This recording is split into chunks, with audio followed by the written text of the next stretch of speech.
นอกจากการสนับสนุนช่องของเรานะครับผ่านการกดไลค์กดแชร์แล้วก็ Subscribe นะครับผมปัจจุบันนะครับผมช่องของเราได้เปิดช่องทางใหม่ๆนะครับผมเพื่อให้ผู้ชมนะครับผมและแฟนๆของช่องนะฮะสามารถให้การสนับสนุนช่องเล็กๆช่องนี้นะครับให้ได้ไปต่ออย่างต่อเนื่องนะครับและมั่นคงนะครับผมด้วยระบบสมาชิกนะครับผมที่ช่องเราเพิ่งเปิดขึ้นมานะฮะซึ่งทุกคนสามารถที่จะกดสมัครนะครับผมสมาชิกนะครับผมที่ปุ่มจอยนะครับผมหรือปุ่มสมัครสมาชิกนะครับผมที่มุมขวาล่างใต้คลิปนะครับผมหรือมุมขวาบนในหน้าต่างของช่องนะครับผมเพียงเดือนละ50 บาทเท่านั้นนะครับผมโดยมีสิทธิพิเศษมากมายไม่ว่าจะเป็นตราประทับแสดงระดับหลังชื่อนะครับผมเป็นรูปเรือชิปเปอร์ที่ออกมาแบบอย่างสวยงามนะครับผมพร้อมกับอีโมจินะครับเป็นรุ่นพี่แฮมชิปเปอร์นะครับผมสุดน่ารักนะครับซึ่งใช้ในการพูดคุยนะครับผมในช่องคอมเมนต์พร้อมสิทธิพิเศษต่างๆมากมายที่กำลังจะตามมาในอนาคตนะครับผมอีกอย่างหนึ่งคือทั้งการชมคลิปแบบ Exclusive นะครับก่อนใครนะครับผมหรือ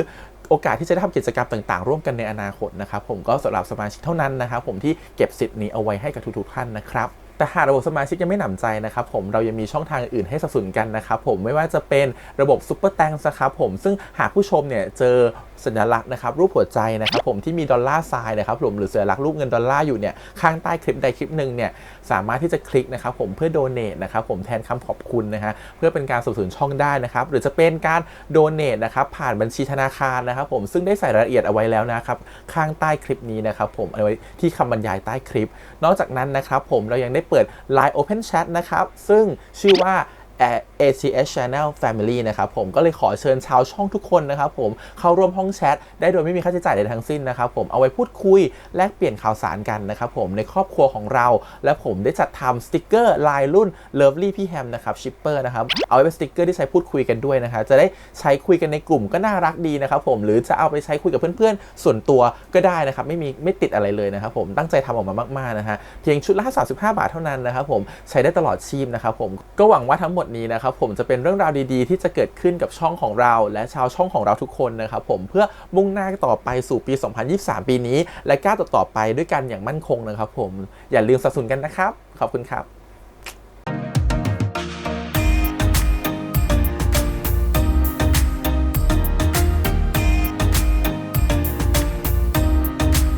สวัสดีครับยินดีต้อนรับสู่ช่อง ATS Channel นะครับกับพบกันอีกครั้งการ reaction นะผมวันนี้กับพี่แฮมนะครับกับการ reaction ซีรีส์เรื่องละปุยนะฮะ EP ที่ 9 นะครับผมวันนี้มาช้านิดนึงนะครับเพราะว่าไปต่างจังหวัดมานะครับผมก็เลยเพิ่งกลับมาก็เลยมาอัด reaction เลยนะครับผมตอนไปต่างจังหวัดไม่ได้เอากล้องอะไรไปก็เลยไม่ได้อัด reaction ให้นะครับโอเคไม่เป็นไรเดี๋ยวเรามาดูกันต่อกับละปุย EP ที่ 9 ดีกว่านะครับผมเรื่องราวกำลังเข้มข้นนะครับผม EP แล้วเขาบอกเป็นแฟนกันเรียบร้อยแล้วคืนนี้เขาจะมีแคมปิ้งรอบกองไฟอะไรกันอย่างเงี้ยนะครับผมแล้วก็เดี๋ยวพี่นาราเขาก็รู้แล้วด้วยว่า2คนนี้เป็นโซลเมทกันดูสิว่าเรื่องราวมันจะเกิดอะไรขึ้นต่อไปรวมถึงลมฝนนะครับผมที่เหมือนกับจูนสื่อจูนจิตนะครับผมติดกับ2คนนี้ด้วยตกลงเนี่ยเป็นโซลเมทกันยังไงเลยทำให้ถึง3คนได้นะครับเริ่มงงกันนะครับผมเดี๋ยวไปดูกันดีกว่าว่าเรื่องราวจะเล่ายังไงต่อไปนะครับก่อนอื่นเลยขอบคุณก่อนนะครับทาง Attraction แล้วก็ทาง iQIYI ที่อนุญาตทำ reaction ได้นะครับไปดูกันเลยครับผมกับละปุย EP ที่ 9 ครับไปเลย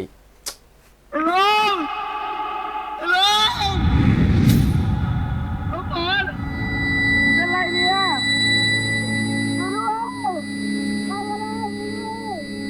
พี่พัดได้เจ็บพี่ใต้เชื่อในเรื่องโซลเมตเพราะผมเชื่อว่าโรคหูดับที่หลายคนเป็นกันอยู่ตอนนี้เป็นอาการป่วยอย่างหนึ่งตามหลักวิทยาศาสตร์ว่ามันไม่แปลกหรอวะที่โลกของเราจะกำหนดชะตาชีวิตของคนเรามันตั้งแต่เกิดเลยอะมึงจะเรียกว่าอะไรวะโคอินซิเดนต์เหตุการณ์ที่เกิดขึ้นร่วมกันโดยบังเอิญ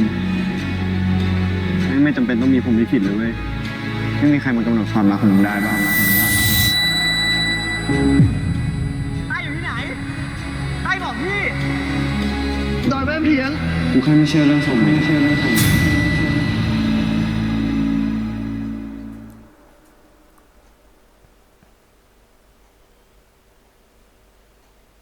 โอ้โหจับมือนอนกอดอย่างนี้โธ่มันจะเอาอะไรโซเมตอะไรน่ะนี่เอาแสงเอานี้เลยไอ้ลม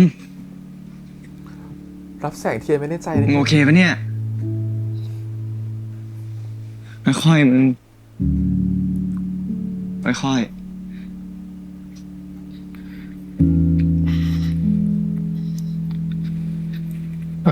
ขอบใจ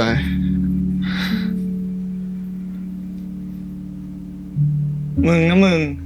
ทำให้กูตกใจหมดเลยอ่ะ อยู่ๆก็เป็นลมลงไปอ่ะ มึงรู้ว่ากูเป็นห่วงมึงแทบบ้า นี่กูใช้งานมึงหนักไปปะ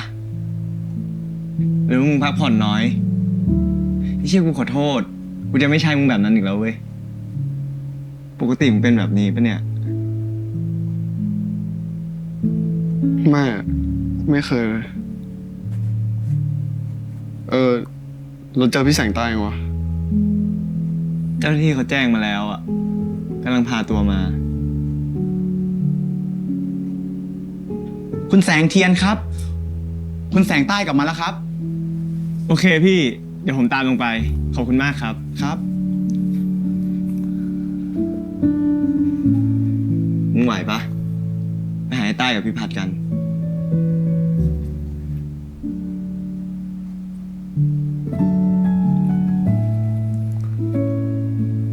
ฉันว่าเพราะอยู่บนดอยแม่เพลียงนี่แหละ มันเลยมีคลื่นสอนคลื่นแทรก มีสัญญาณรบกวน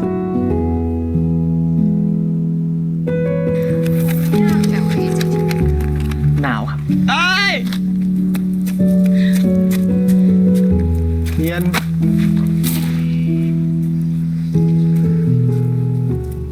กูเป็นห่วงมึงแทบบ้าเลยนะเว้ย มึงทำอย่างนี้มึงไม่ต้องมาเป็นพี่น้องกับกูแล้ว โหดแทบบ้า ขอโทษ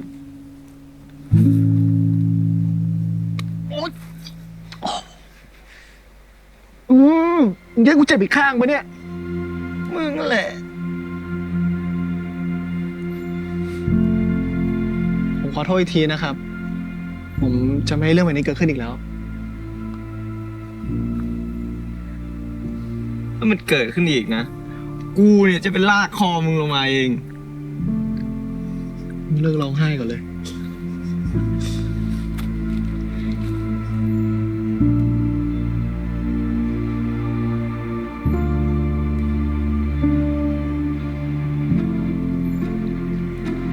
ลมฝน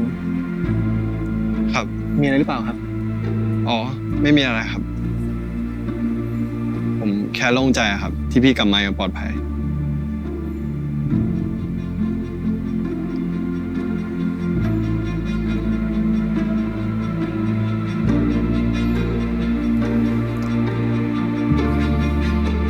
จะเป็นความหวังให้ลมฝนหรือว่าสมมติตัวเองเป็นโซลเมทกับเขาเหมือนกันเลย เลิกเล่นได้แล้ว อีกแล้วอ่ะ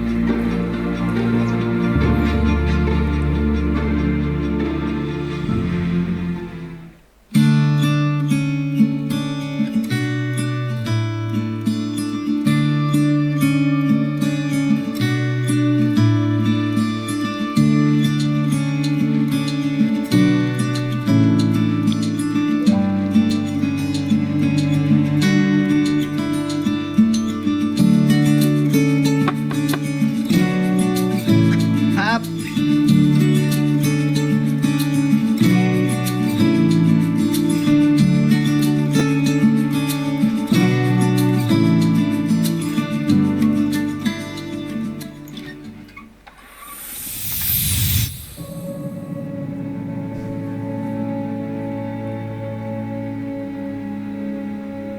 พี่นานา พี่ขอคุยด้วยได้ไหม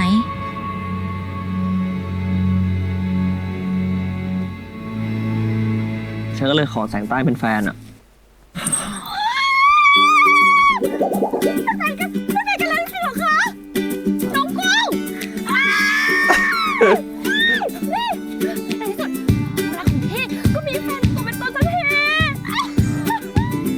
นี่ดีนะที่แกไม่เป็นอะไรมากอ่ะ พี่ชาย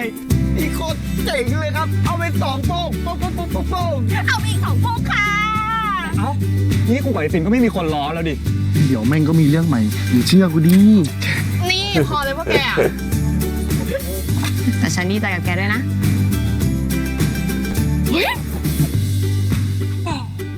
น้องรักของพี่อยู่ไหนแล้วจ้าตอนเนี้ย คงทานยาแล้วก็หลับไปแล้วล่ะครับ น่าจะมีจากเมื่อวาน เฮ้ย อย่างนี้ก็ต้องปาร์ตี้ฉลองกันแล้วป่ะพวกพี่ชาย เยี่ยมไปเลยน้อง พี่รอคำนี้มานานละ พวกพี่อ่ะไม่มีปัญหาอยู่แล้วค่ะ มันต้องอย่างนี้ต้องอย่างนี้ พี่โบเจ้า ที่นี่มันมีก่อกองไฟเดี๋ยวน้องไปติดต่อเจ้าหน้าที่ขึ้นเลยพี่กุ้งว่าที่เนี่ยมีที่ก่อกองไฟเดี๋ยวน้องกุ้งจะไปจัดการให้เลยจ้า เยี่ยมเลยครับ ไอ้ฟินไหนๆคืนนี้ก็เป็นคืนสุดท้ายของค่ายละกูว่านะมึงวอร์มเสียงรอเลยเพื่อน มา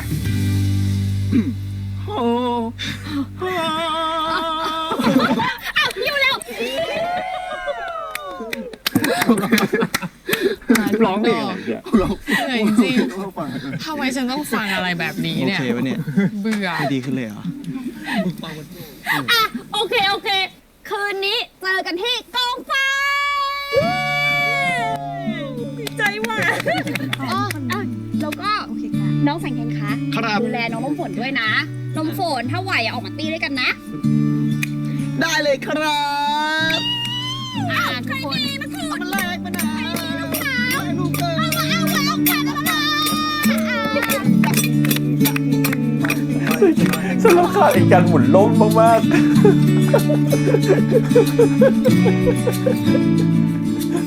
หมุนอยู่นั่นน่ะล่ม พี่ขอโทษนะแสงใต้ แสงกุ้งเนี่ย ถ้าพี่รู้ว่าแสงใต้กับพัดเป็นโซลเมตกัน พี่จะไม่ทำให้เรื่องทุกอย่างเกิดขึ้นเลย ความจริงพี่กับพัดเราไม่ได้มีอะไรกันแล้วนะ พี่ต้องขอโทษจริง ๆ ที่ทำให้แสงใต้เข้าใจผิด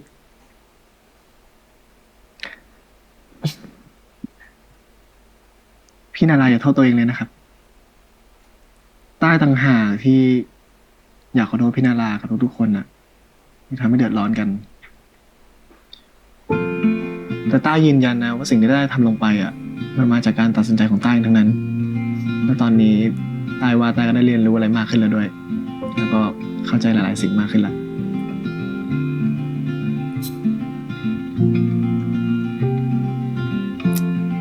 สำหรับพี่นะ แสงใต้กับพัดเป็นคู่ที่เข้ากันมากๆเลยรู้ปะพี่อะสัมผัสได้เลยว่าเราทั้งสองคนมีแต่ความรู้สึกดีๆให้กันมาก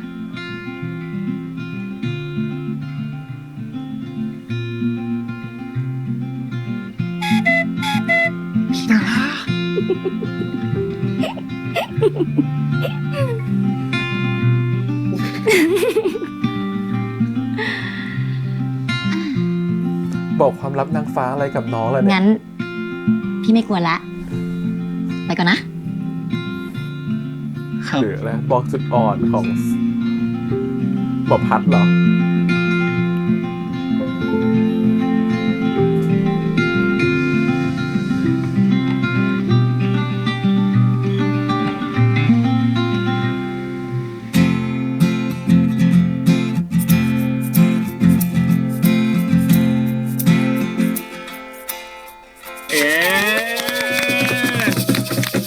ขอบคุณผู้ชมทุกท่านที่รับฟังกันนะครับ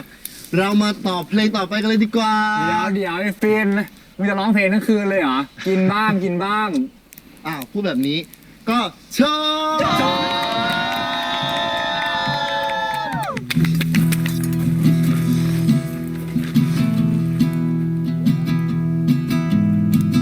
พี่พัด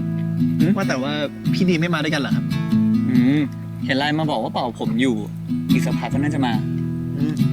อ้าวน้องเทียนยังไม่หมดแก้วอีกเหรอ พี่รอร้องเพลงน้องเทียนอยู่นะ เฮ้ยพี่ชายใจเย็นดิครับเดี๋ยวผมตามไป ถ้าผมหมดนะไปใต้ต้องหมดแก้วปะล่ะแล้วก็มีพัดด้วยหมดแก้วกันครับ ได้ดีได้ดี หมดแก้วครับผมเทียบ แสงใต้หมดแก้วนะ เฮ้ยเบาๆหน่อยมึงอ่ะ เดี๋ยวก็เมาเหมือนหมาอีกอ่ะ ทำไมอ่ะมึงก็อยู่ใต้ก็อยู่กูต้องกลัวอะไรอีกอ่ะสบาย ว้ายตายละเจ้า มันมองกันสองคนพี่โมน้องกุ้งชอบเจ้า ค่ะน้องกุ้งมานี่มา ตัวเองอะไม่เมาแล้วปล่อยคนอื่นเมาไม่ได้นะคะหนูป้าหัวอยู่ไหนจ๊ะเจ้าน้องก็อยู่กับพี่โมยนี่แหละเจ้า มาเรามาต่อเพลงต่อไปกันเลยดีกว่า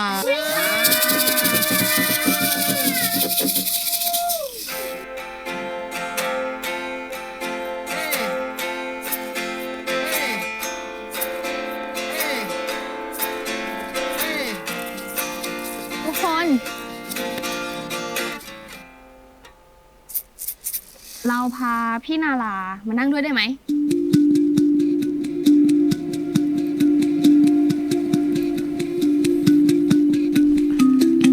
ได้คุยกับพี่นาราแล้ว อย่างนี้ก็มาดิครับพี่นารามาดิมา แหมนึกถึงวันเก่าๆจังเลยนะครับพี่นารา พี่ก็คิดถึงเหมือนกัน ได้แก้วยัง เอาให้ฉันด้วย รอแป๊บได้ ต้องอย่างนี้ดิวะพี่ชายกูขาเป็นไรของมึงเนี่ย มึงอะมายืนตรงนี้ทำไม มึงพุ่งมาชนกูเองนะเว้ยหรอไม่รู้เลยนะเนี่ย ขอบคุณนะครับลมฝน อ้าวพัดต่อดีวะอย่าช้า มา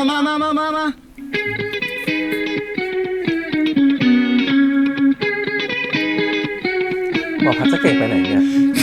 บอกว่าเป็นดีดกีตาร์ก็ได้หลายเพลง มันไม่เคยที่ต้องเป็นแบบนี้จะมองฟ้าและนับดาวก็ไม่ช่วยเลยฝันคงตามมาทั้งคืนก็ไม่นอนเอาแต่คิดเรื่องเธอคนเดียวทั้งคืนไม่หลับไม่นอนอาการแบบนี้รู้สึกแบบนี้มันแปลว่ารักใช่ไหมเป็นแค่ฉันคนเดียวหรือเปล่าที่นอนไม่หลับก็เอาแต่คิดเรื่องเราทั้งคืนอยากรู้เธอคิดเหมือนกันหรือเปล่าเพราะฉันนั้นคิดถึงเธอจนแทบจะหลับไม่ไหว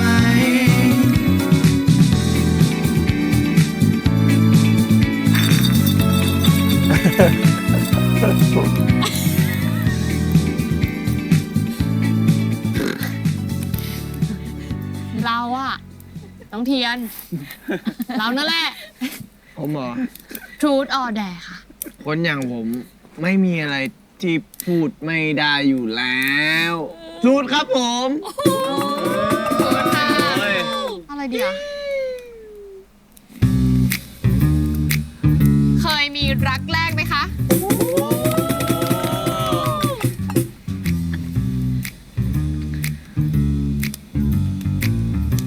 ไม่มี ฮะ ไม่มีอะไรเล่าเลยเหรอ ไม่มีรักแรกครับ โอ้น้องชาย ไม่มีจริงเหรอเฮ้ยอะจริงไหม จริง โอเค เอาไป เอ็นดูเวลาน้องเสือเล่นอะ 1 2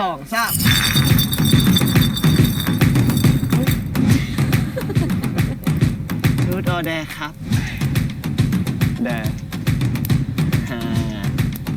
เล่นแรงนะทูนก็ได้ มีใครอยากจะถามไหมครับ พี่อยากถาม ไหน พี่ขอถามค่ะ น้องลมฝนคะ น้องมีแอบชอบใครอยู่หรือเปล่าคะ เดี๋ยวก่อนนะเจ้า อู้แต่เนอะห้ามขี้จุนะ แปลว่า โอยอย่าโกหกนะ เอาแท้ๆเนอะ ไม่ต้องแกรู้คำก็ได้ไหม มีครับ อะไรนี่ยืดแล้ว ใครคะ ถามเกินคำถามแล้วนะครับ งั้นเราไปเล่นต่อเลยค่ะ หมุน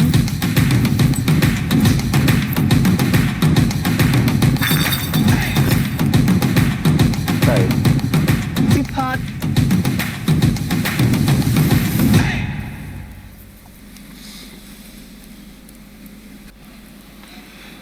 ทูรอแดครับ แด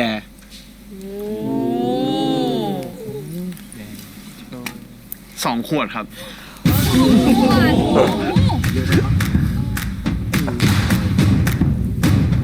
ได้ ไม่ชูดเลยว่ะกลัวจะแบบว่าโดนกำจัดจุดอ่อนเหรอ พี่นี่ของจริง พัดไม่ไหวมั้ง โ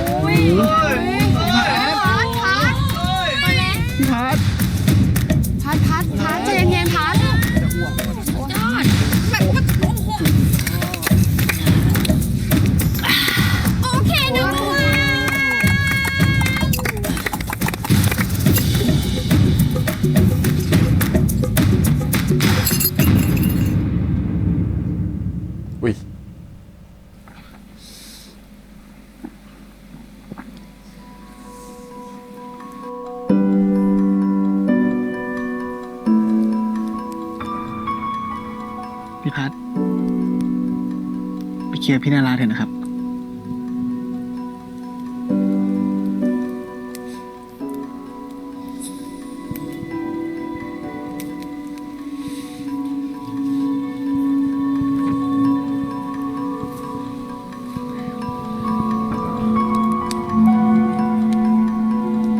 ทูดเอาแต่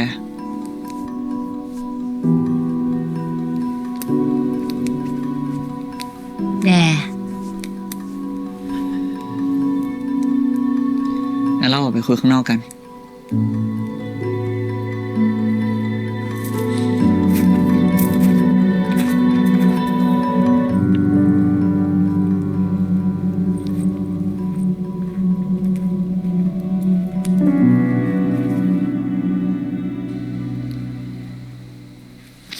มีอะไรหรือเปล่าพัด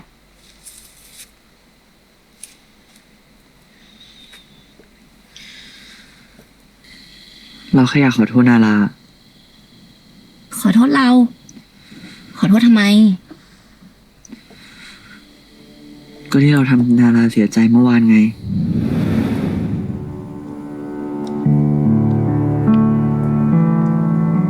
เราเจอโซลเมตของเราแล้ว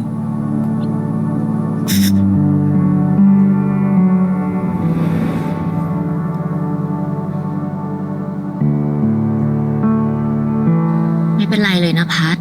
เราเข้าใจ เราเข้าใจทั้งหมด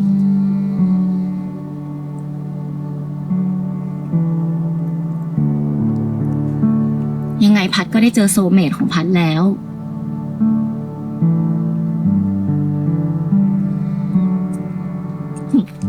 แล้วพัดก็ดูรักเขามาก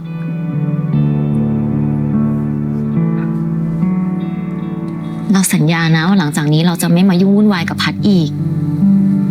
เราไม่ได้หมายความว่าแบบนั้น นาราฟังเรานะ คือมันก็จริง ที่เราไม่ได้รู้สึกอะไรกับนาราแล้ว แบบคนรัก แต่เราก็อยากจะมาเคลียร์ให้ชัด ว่าเรื่องทั้งหมด มันไม่ใช่ความผิดของนาราเลย เราสองคนแค่ไปต่อกันไม่ได้ มันแค่นั้นเอง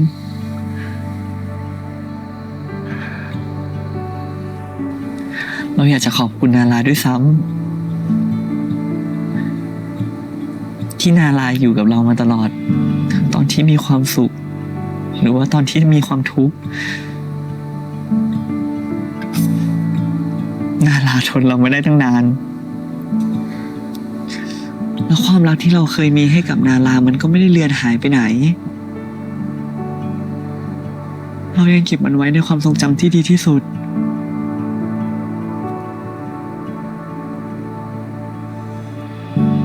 เพียงแต่มันเปลี่ยนรูปแบบไปแค่นั้นเอง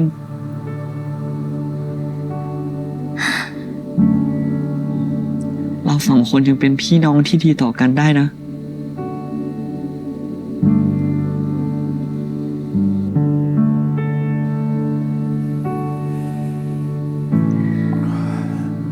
พัดห้ามทำให้แสงใต้เสียใจหรือว่าร้องไห้เป็นอันขาดเลยนะ เพราะถ้าเรารู้ เราจะโกรธพัดมากๆเลย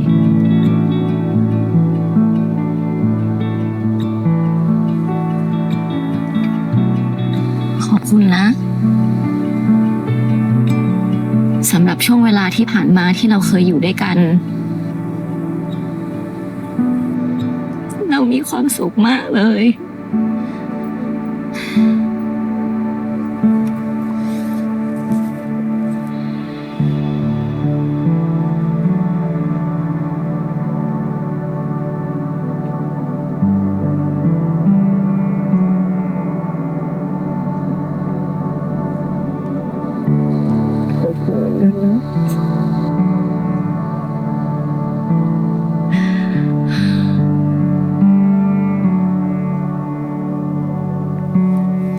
ง่ายเหมือนเดิมเลย เหมือนกันแหละ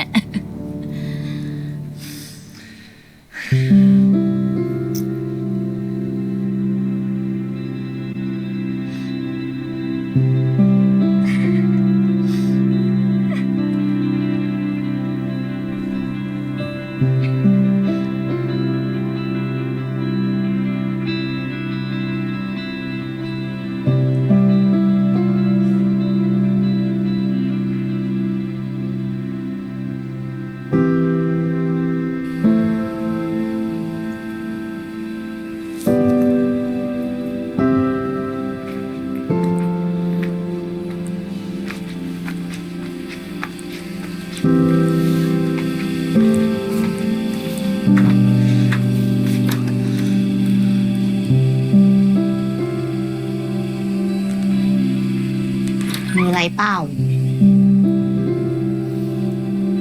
หนูจ้องอยู่นานละ เห็นได้เหรอคะ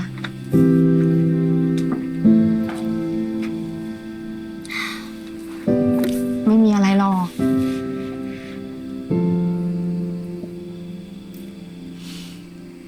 สีหน้าดูดีกว่าเมื่อกี้เยอะเลยนะ ไม่เห็นเหมือนคนที่เพิ่งอกหักเลย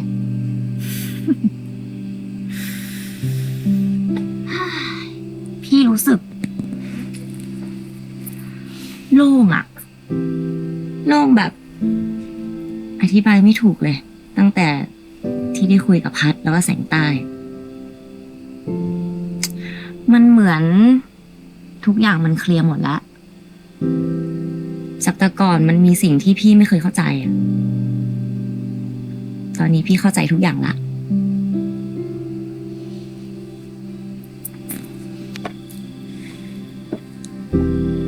จิมเป็นกำลังใจให้พี่นารานะ ถึงพี่นาราจะไม่ได้เป็นแฟนพัดแล้วอะแต่ดิมก็ยังอยากเจอพี่นารานะ ดิมชอบเวลาเราได้คุยได้เมาส์กันอะ ได้ดิ งั้นไว้เรานัดกันนะ พูดแล้วนะ อืม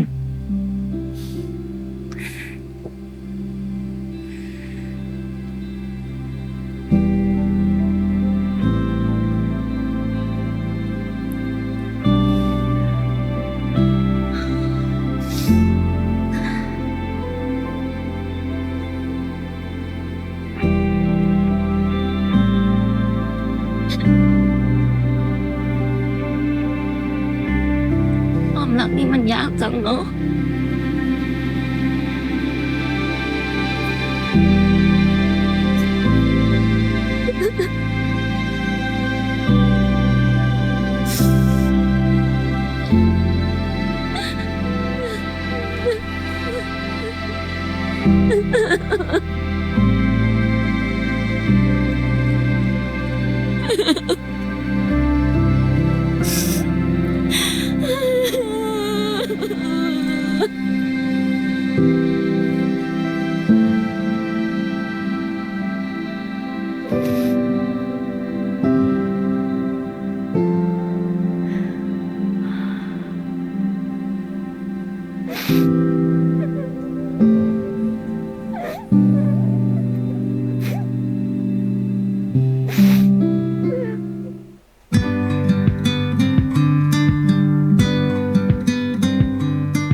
โหลเทียน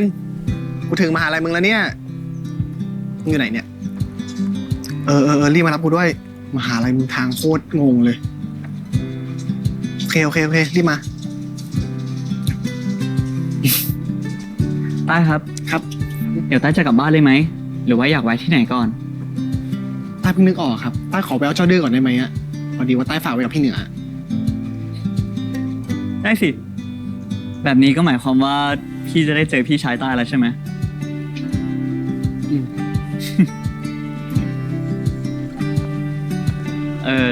แล้วคุณโบกับยังไงครับ ให้ผมแวะไปส่งไหม ได้ค่ะ แต่กลับเองจะดีกว่าค่ะ นู่นค่ะเรียกรถมาแล้วอยู่ตรงนู้นค่ะ คันนั้นใช่ไหมพี่โบ จ้ะ งั้นเดี๋ยวรอแสงเทียนแป๊บนึงนะครับ ครับ มาแล้ว มาแล้ว เอา ของอ่ะ อยู่หลังรถอ่ะยังไม่ได้ไปเอา ก็ไม่เอาเลยดิ ช่วยกูยกปะล่ะ ต้องช่วยอยู่แล้วปะ อ่ะ งั้นพี่ไปก่อนนะคะหมอพาร์ท สวัสดีครับ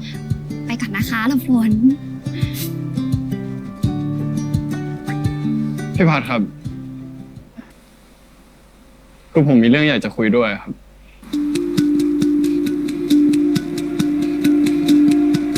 อืม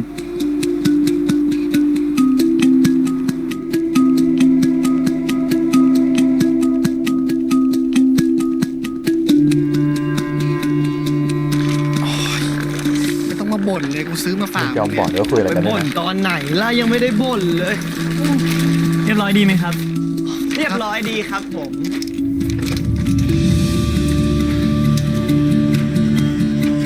แล้วเดี๋ยวสองคนไปไหนกันต่อเนี่ย ก็เดี๋ยวไปคัดฟุตจะได้รีบกลับไปตัดอ่ะ เดี๋ยวไปแล้วนะครับ พี่พัด ครับน้องเทียน ครับไอ้มึงรีบไป ไปแล้วนะ วันนี้แฟน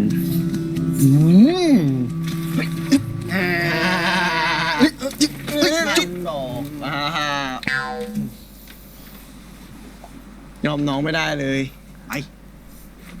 ไอ้ลมมา ของซื้อให้ พี่พัด เป็นอะไรหรือเปล่าครับ ไม่มีอะไรครับ งั้นเดี๋ยวเราไปกันเลยไหม อืม พี่ช่วยถือ ไกลนิดนึงนะครับ พี่ไหวปะเนี่ย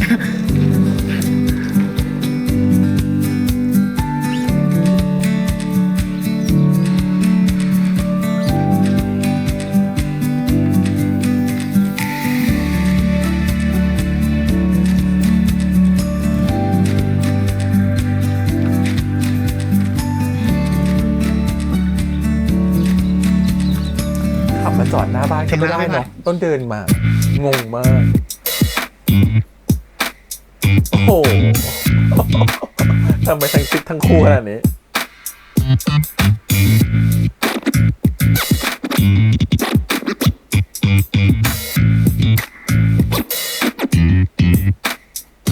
แต่งเนื้อ เฮ้ย เข้ามาดิ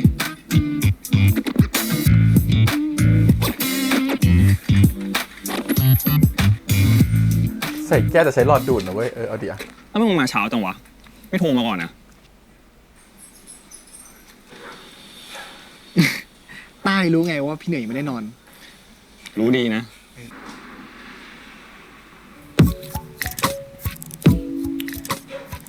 อ๋อ เนี่ย พี่พัดที่เคยเล่าให้ฟังอ่ะ สวัสดีครับ ไม่ต้องไวก็ได้ครับ กันเอง ได้หรอกพี่ พี่แก่กว่าผมทั้ง2 ปี อ๋อ โอเคครับ ดูต่างจากใต้กับเทียนเยอะเลยเนาะ พี่น้องบ้านเนี้ยไม่มีใครเหมือนใครหรอกพี่ ผมพัดครับ ยินดีที่ได้รู้จัก ขอเป็นจับมือแทนแล้วกันนะ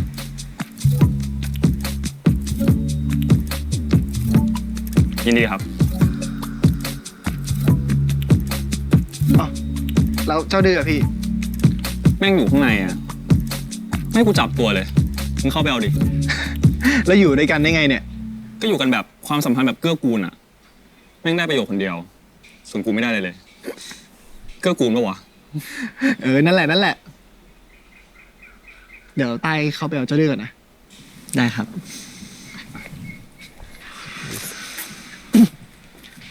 เด้อเมียวเมียว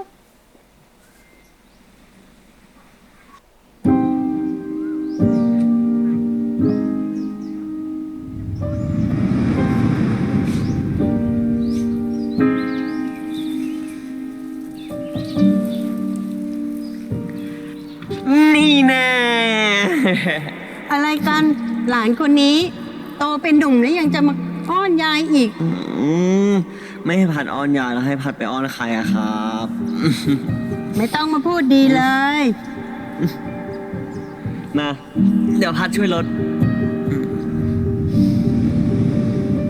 เหมือนเดิมเลยนะ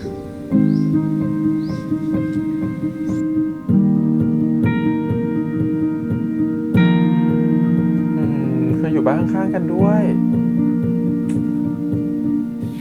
จะเหมาะเจาะอะไรขนาดนั้นนะ พี่พัดครับ ครับ จับมาเลยครับ ไปแล้วนะ เออ อย่าลืมนอนบ้างล่ะ หน้ากูดูไม่ได้นอนขนาดนั้นเลยเหรอ อืม เออ รู้แล้วนะไม่ต้องย้ำ กลับกันดีๆนะครับ เจอกันนะครับแสงเหนือ พัดครับ ผมฝากไว้นิดนึงนะครับ ถ้าทำน้องผมเสียใจอ่ะ ผมเอาพี่ตายแน่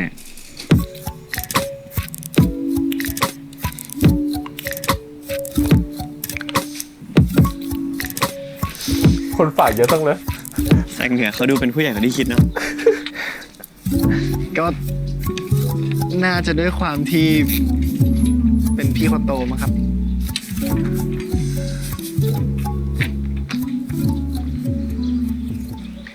ว่าแต่พี่พัดเป็นอะไรหรือเปล่าครับใต้สังเกตเห็นว่าพี่พัดแปลกๆมาสักพักแล้วนะ ตายเคยอยู่บ้านหลังนี้เหรอ อยู่มันแต่เกิดเลย แต่ว่าพอพ่อแม่เลิกกันต้าก็ย้ายออกอะ ทำไมเราถึงไม่เจอกันเนาะ มีอะไรหรือเปล่าครับ บ้านหลังเนี้ย เคยเป็นบ้านของคนที่พี่รักมากที่สุดในชีวิต คือบ้านหลังข้างๆใต้ เคยเป็นบ้านของคุณยายพี่เอง เรียบร้อยครับยายกี้มันแค่ตาอักเสพเฉยๆอะครับ ไม่มีอะไรน่าเป็นห่วง เดี๋ยวยายหยอดไอยาเนี่ย แค่วันละ3-4 หยดอะก็น่าจะหายแล้ว ขอบใจมากนะลูก ยายว่าพัดรีบออกไปดีฝ่ามั้ง เดี๋ยวรถมันจะติดไปจะถึงคอนโดก็เหนื่อยกันพอดี ไม่เอาหรอก เดี๋ยวคืนนี้พัดนอนกับยายเองนะ อะไรไอ้หลานคนนี้ โตเป็นหนุ่มแล้วยังจะมาอ้อนยายอะไรอีกเนี่ย ก็ถ้าไม่ให้พัดอ้อนยายแบบเนี้ยแล้วให้พัดไปอ้อนใครอ่ะ แล้ววันนี้ไม่ไปอยู่กับนาราเหรอเราอะ คือวันนี้นาราเขาอยู่กับที่บ้านนะครับ ว่าแล้วเชียว โอ้โหยาย พัดมีเรื่องจะเล่าให้ยายฟังด้วย คือเมื่อวานเนี้ย พัดได้ยินเสียงโซเมตตัวเองแล้วนะ จริงเหรอลูก ใช่ แล้วคุยกันว่าไงบ้าง เขาคุยกับเราดีไหม เขายังไม่ตอบอะไรพัดเลยอ่ะ เอาเป็นว่า เดี๋ยวพัดเล่าให้ฟังอีกทีตอนทานมื้อเย็นด้วยกันนะ ตอนนี้พัดอยู่แล้วเดี๋ยวพัดไปดูก่อนว่ามีอะไร เล่าไหมหมดเลยนะ เล่าให้ฟังให้หมดเลยนะ เดี๋ยวพัดไปครัวก่อน ไปทำมัสมั่นไก่ให้พัดกินก่อน นะเร็วยาย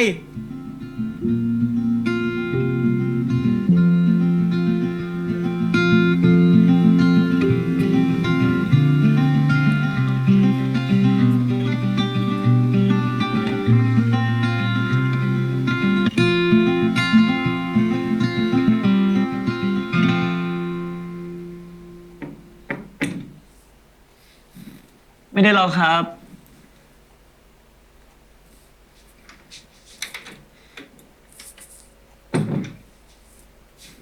ยายเอาผ้าห่มผืนใหม่มาให้ ผืนเก่าเอาไปซักได้แล้ว ขอบคุณครับ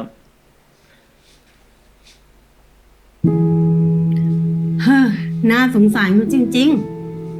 ทำไมล่ะครับ ๆ ก็พ่อแม่ของเด็กคนนั้น เขาเพิ่งเลิกกันเมื่อวานนี้เองจู่ๆต้องมาเจออะไรแบบนี้ คงทำใจลำบากน่าดูเนาะ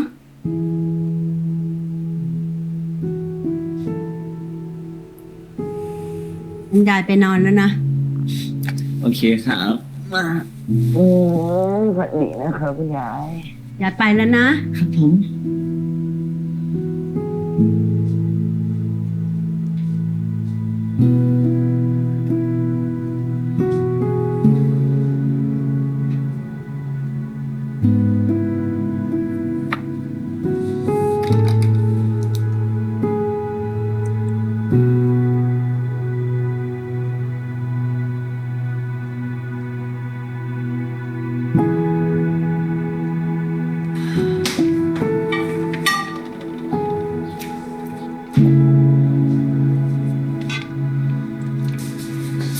ยายครับ ที่บ้านเรามีขนมเหลือไหมอ่ะ นี่ไงขนม เอาไปฝากบ้านด้วยเหรอ กินขนมจะไปอิ่มนะลูกเดี๋ยวยายต้มข้าวต้มให้เอาไหม ไม่เป็นไรครับยาย เดี๋ยวยังไงพัดฝากยายเอาขนมเนี่ยไปให้น้องบ้านข้างๆหน่อยได้ไหมครับ พอดีเมื่อคืนพัดเห็นน้องเขาร้องไห้ทั้งคืนเลยอยากให้ได้กินขนมแล้วก็อ่านคำปลอบใจนิดหน่อย แล้วเอาขนมไปให้เขาอยู่ๆเขาจะไม่งงเหรอลูก งั้นก็บอกแค่ว่าหลานยายเป็นคนฝากมาให้ก็ได้ครับ ส่วนที่เหลือเนี่ยผมเขียนไว้ในกระดานหมดแล้วงั้นเดี๋ยวพันรีบไปก่อนนะครับยาย เดี๋ยวแวะมาหาใหม่พอดีพันมีคุยกับพี่ๆที่จะทำคลินิกใหม่ด้วยกันนิดหน่อยครับ แล้วก็อย่าลืมหยอดตายกี้ด้วยนะ ไปแล้วครับสวัสดีครับเดี๋ยวมาหาใหม่นะยาย ขับรถดีๆนะลูก ครับ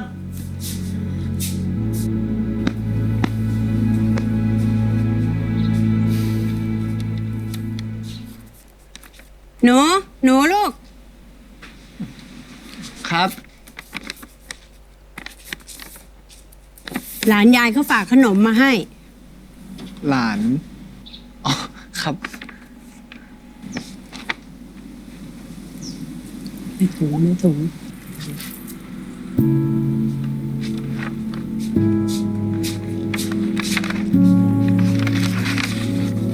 ใช่แค่โซมอย่างนะดวงมันต้องได้เจอกันนะเนาะ เมื่อคืนพี่เห็นเราร้องไห้ทั้งคืน ก็เลยอยากให้กำลังใจ สู้ๆนะครับ อยากให้กลับมายิ้มได้เร็วๆจริงอยู่ที่ความสุขของเราเป็นที่มาของรอยยิ้ม แต่ในบางครั้งรอยยิ้มของเราก็เป็นที่มาของความสุข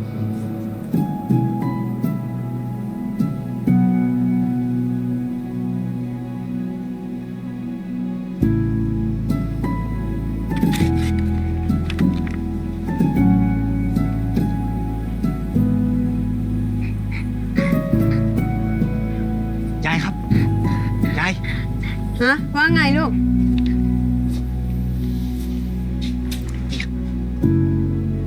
จ้ะ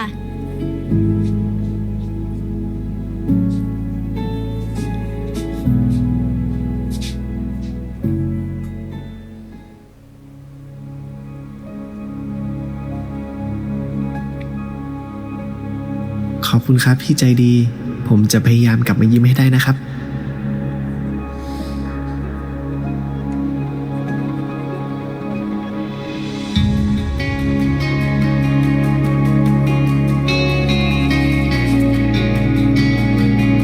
หนู ก็นานอยู่เนาะ ยาย ยายก็เป็นสื่อรักเลยอะ เหมือนเดิมลูก เริ่มงงกันนะ เริ่มงงแล้วนะ ชีวิตเราคงมีบททดสอบอยู่เรื่อยๆ นี่คงเป็นหนึ่งในบททดสอบที่น้องต้องผ่านไปให้ได้ Don't forget to smile ปอลอจากพี่ใจดี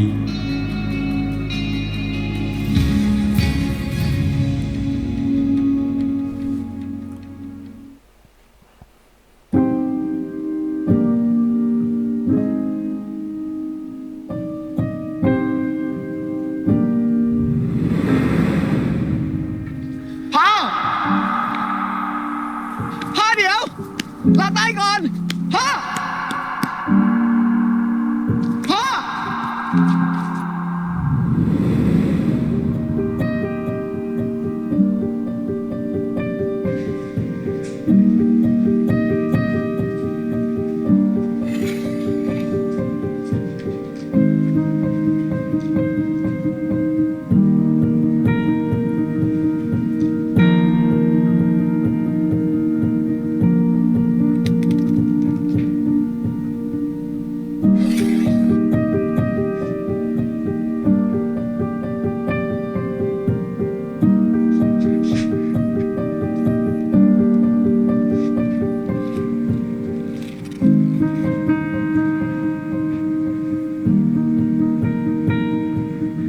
แอบนั่งร้องไห้อีกแล้วนะ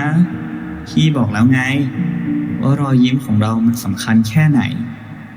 สู้ๆปอลอจากพี่ใจดี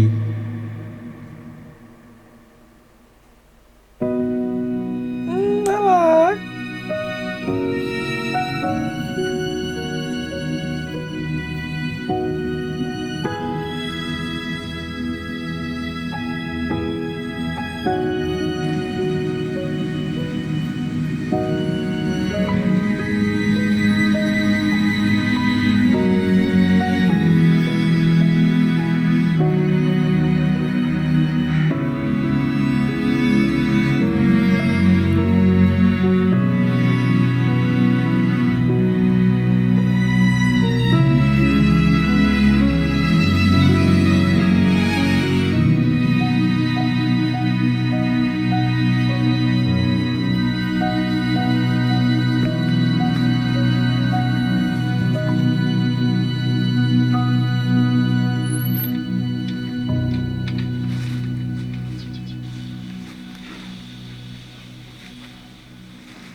กว่าจะกลับมาบ้านได้นะมึงอะ เกิดอะไรขึ้นวะ คุณยายข้างบ้านเพิ่งเสีย ลูกหลานเขาเลยมาขนของกัน เหมือนจะขายบ้านให้คนอื่นมาอยู่ต่อด้วยมั้ง มึงพูดจริงปะเนี่ย เออดิ ใครเขาโกหกกันเรื่องแบบนี้วะ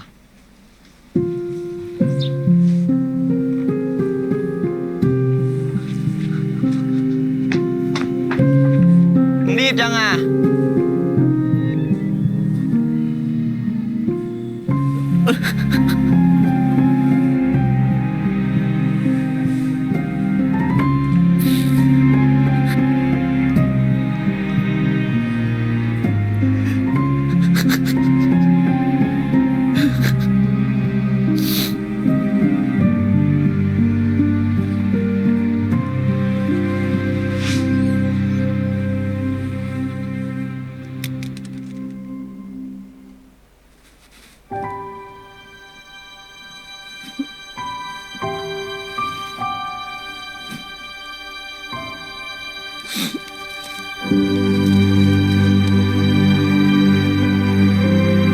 ผมเพิ่งรู้เรื่องคุณยายนะครับ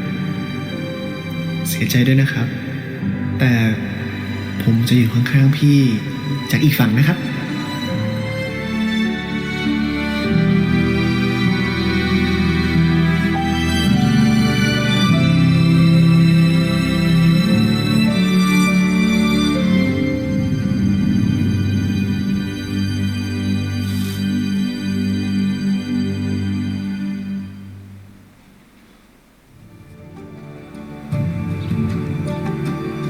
มันผูกพันกันมากกว่านั้นเลยอะ พี่ชายใจดีของตาย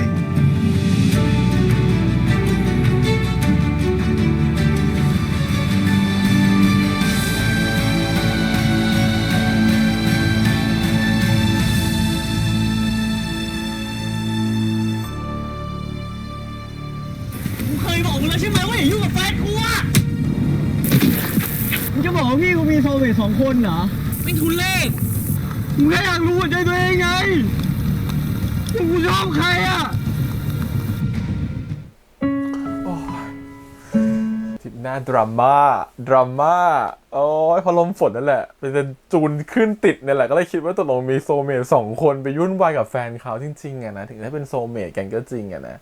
แต่ด้วยสเตตัสที่มันชัดเจนขนาดนั้นแล้วอะเนาะเราก็เห็นเขาเป็นแฟนกันแล้วอะถ้าเป็นเราถ้าเรารู้ว่าแบบมันโซลเมทหรือเราได้ยินเสียงเหมือนกันอะเนาะเขาก็เป็นโซลเมทเหมือนกันอะเนาะเป็นเราคงต้องออกอะเราต้องถอยออกมาเราต้องไม่ยุ่งกับเขาอะเนาะแต่ด้วยความที่ลมฝนแหละคือใจลึกๆเขาก็ไม่ได้เชื่อเรื่องนี้อยู่แล้วแต่พอมันเกิดเรื่องนี้กับเขาอะเนาะมันก็ทำให้รู้สึกว่าเขาก็มีโอกาสแหละแล้วเขารู้สึกว่าเขาก็รักพี่แสงใต้ไม่น้อยไปกว่ากันหรอกเขาคิดแบบนั้นเขารู้สึกว่าเขาก็รู้สึกว่าเขาก็อยากจะแสดงความรู้สึกของเขาออกมาเหมือนกันว่าเขารู้สึกอย่างไรอะไรเงี้ยมันก็เลยกลายว่าเขาเหมือนกับเข้าไปอยู่ในจุดที่มันเกินจุดของความที่จะเป็นพี่เป็นน้องและมันอยากจะเข้าไปเป็นมากกว่านั้นแล้วมันก็เข้าไปเหมือนกับไปเบรกความสัมพันธ์ของคนอื่นหรือความสัมพันธ์ที่เขามีเป็นแฟนกันอยู่แล้วอ่ะมันเข้าไปในพื้นที่ส่วนตัวของพวกเขาทั้งคู่อะไรเงี้ยมันก็เลยอาจจะเป็นเรื่องเป็นราวกันเกิดขึ้นใน EP หน้านะครับผมก็คิดว่าสงสารลมฝนเดี๋ยวรอดูแล้วกันว่าลมฝนจะทำยังไงต่อไปแล้วก็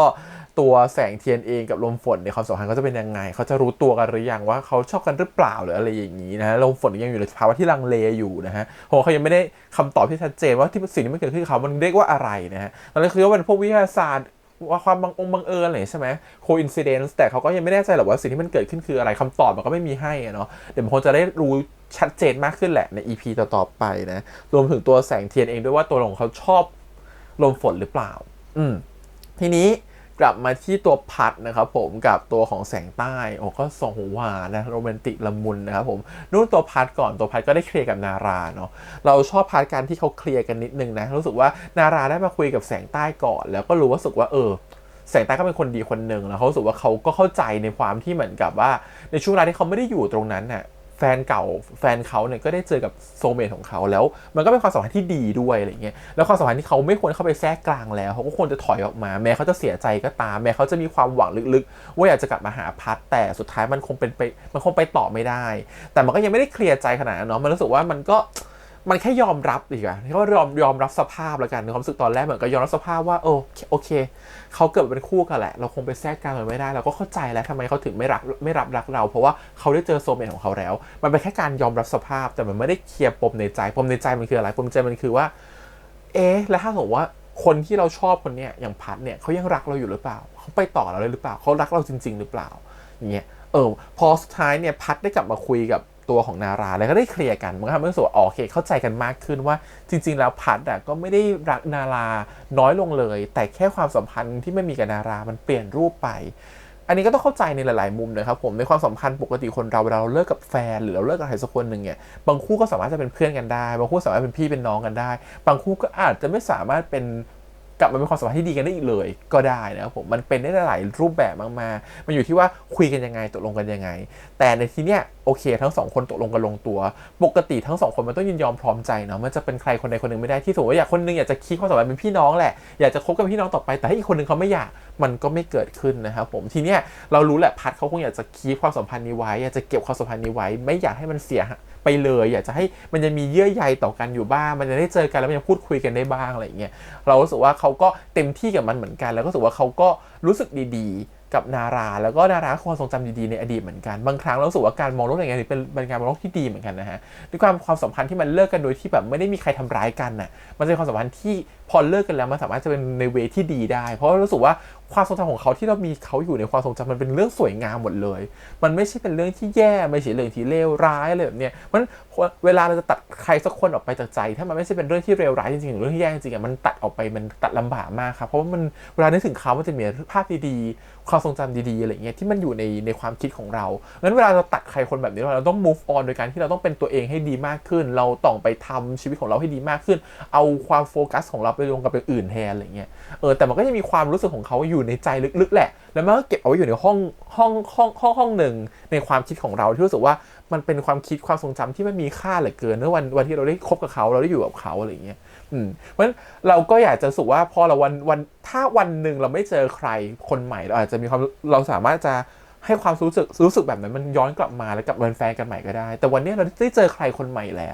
ความสัมพันธ์มันก็ได้เดินต่อไปข้างหน้าแล้วเพราะฉะนั้นความสัมพันธ์เหล่านี้มันควรจะเก็บไปในจุดที่มันดีๆแล้วก็มีความสัมพันธ์ที่มันดีๆให้แก่กันนะฮะมันเลยมาอยู่ในสถานะของความเป็นพี่น้องได้หรือเป็นเพื่อนกันได้อะไรอย่างเงี้ย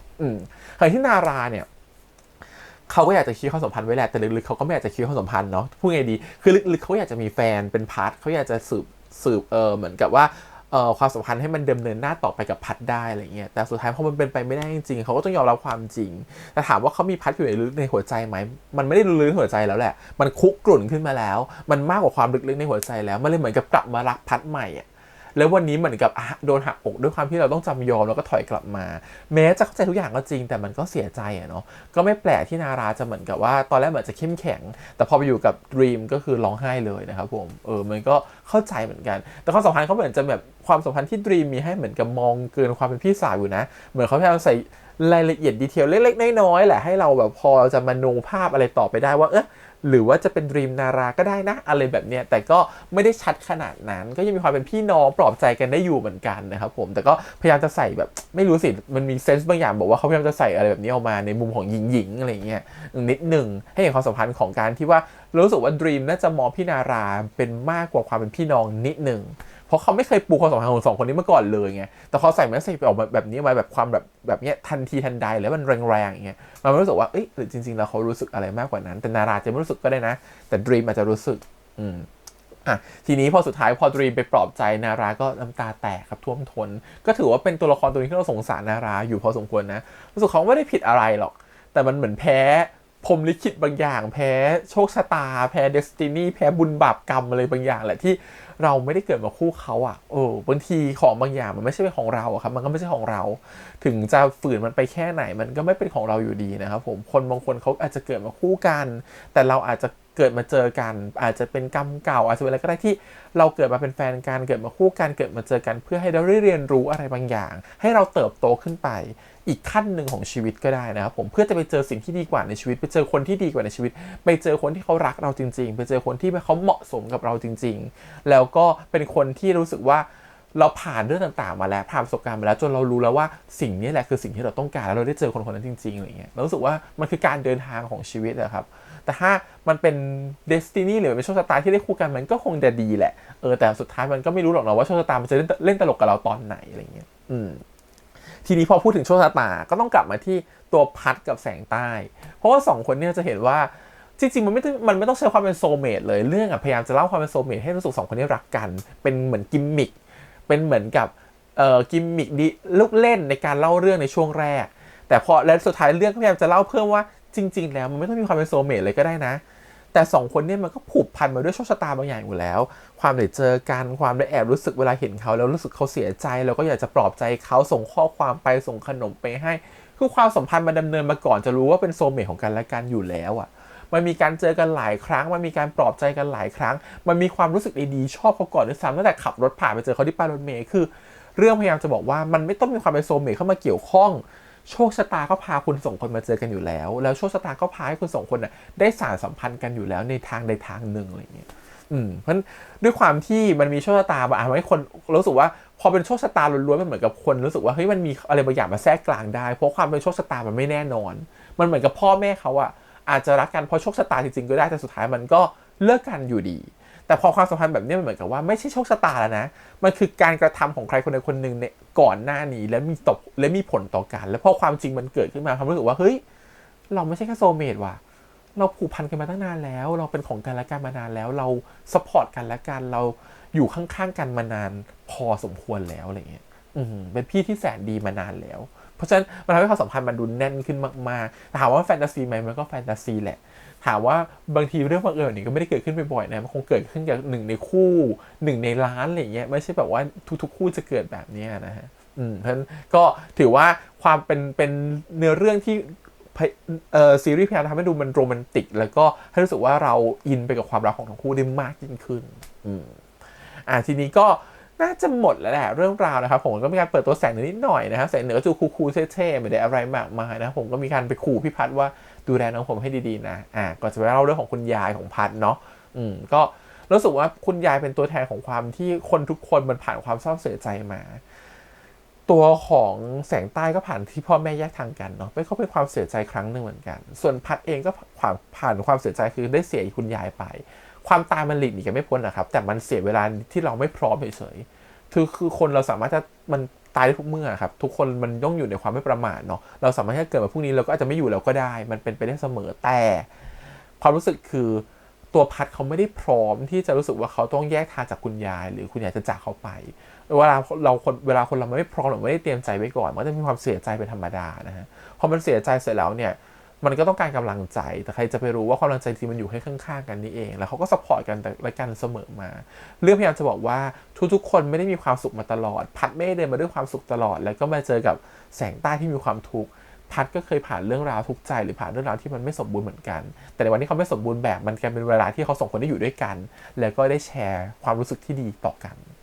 มันก็ทำให้รู้สึกว่าความสัมพันธ์มันเลยแน่ชัดมากขึ้นถ้าสมมติ2คนนี้ถ้าเปลี่ยนนะฮะเป็นว่าเป็นคนอื่นอยู่บ้านข้างๆกันพัดอาจจะชอบคนนั้นไปแทนจะเป็นแสงใต้ก็ได้อาจจะไม่ใช่เป็นโซลเมทก็ได้โอเคก็ประมาณนี้ครับผมกับลาปุย EP 9เดี๋ยวค่อยติดตามต่อในสัปดาห์หน้ากับ EP 10นะครับว่าจะเป็นยังไงลมฝนจะเจออะไรนะครับผมในความสัมพันธ์ครั้งนี้เขาจะไปเป็นรักสามเศร้าของคนอื่นหรือเปล่าเขาจะทำร้ายความสัมพันธ์คนอื่นหรือเปล่าเดี๋ยวรอมาดูกันโอเคครับขอบคุณอีกครั้งฝากกดไลค์กดแชร์กด Subscribe นะครับติดตามเสียงทาง YouTube Instagram Twitter แล้วก็ Facebook เดี๋ยวไว้เจอกันใหม่ในสัปดาห์หน้ากับพี่แฮมนะครับวันนี้พี่แฮมไปก่อนนะครับบ๊ายบาย